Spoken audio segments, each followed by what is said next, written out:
مرد حضرات 3 بار طلاق کا کہہ دیتا ہے، کیا وہ ہو جاتی ہے؟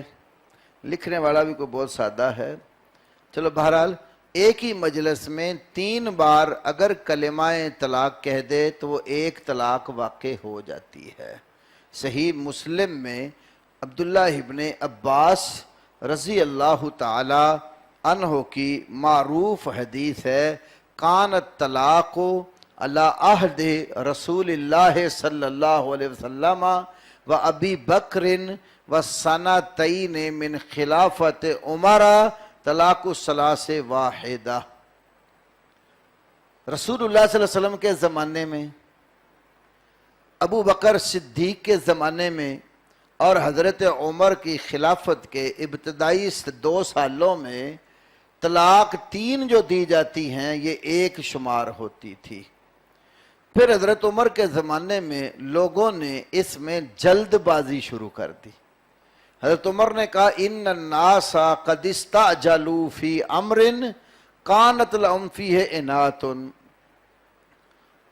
جس کام میں اللہ نے لوگوں کو سوچ و بچار کی مہلت دی تھی اس میں انہوں نے جلد بازی شروع کر دی۔ تو سوچ و بچار کی کیا مہلت ہے؟ طلاق دو، اس کے بعد سوچ لو رکھنا ہے کہ نہیں رکھنا۔ تو لوگوں نے جلد بازی شروع کر دی کہ تینوں کٹھی دے کے فارغ کراؤ۔ تو حضرت عمر نے فرمایا کاش کہ ہم ان پر یہ تینوں ہی لاگو کرتے، تو انہوں نے تینوں جاری کر دی۔ اب حضرت عمر کا جو فیصلہ ہے اس کے متعلق علماء احناف بھی یہی لکھتے اور کہتے ہیں کہ ان کا یہ فیصلہ سیاسی اور قوم کو ڈرانے کے لیے تھا، ورنہ ان کی اپنی خلافت کے ابتدائی 2 سالوں میں، صدیق اکبر کے دور میں اور رسول اللہ صلی اللہ علیہ وسلم کے دور میں یہی چیز تھی کہ 3 کٹھی دیتے تو ایک شمار ہوتی تھی۔ تو یہ فقہ کتابوں میں سے جامع الرموز، حاشیہ طحطاوی، الدرر المنتقی اور ملتقى الابہر، چاروں فقہ کی کتابوں میں یہ بات لکھی ہوئی موجود ہے۔ تو اصل حکم یہی ہے جو ان کی اپنی خلافت کے دور میں اور نبی علیہ السلام کے دور تک جاری تھا، کوئی 3 دینے کی غلطی کر لیتا تو ایک کاؤنٹ ہوتی تھی۔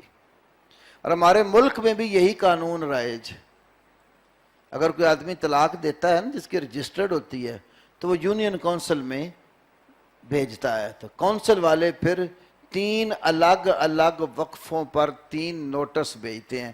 پہلا بھیجتے ہیں صلح کرنی تو آ جاؤ، نہیں آتے پھر مہینے بعد دوسرا بھیجتے ہیں، پھر تیسرا بھیجتے ہیں، نہیں صلح ہوتی تو پھر وہ اس کو کھاتے میں درج کر کے نکاح کینسل کر دیتے ہیں۔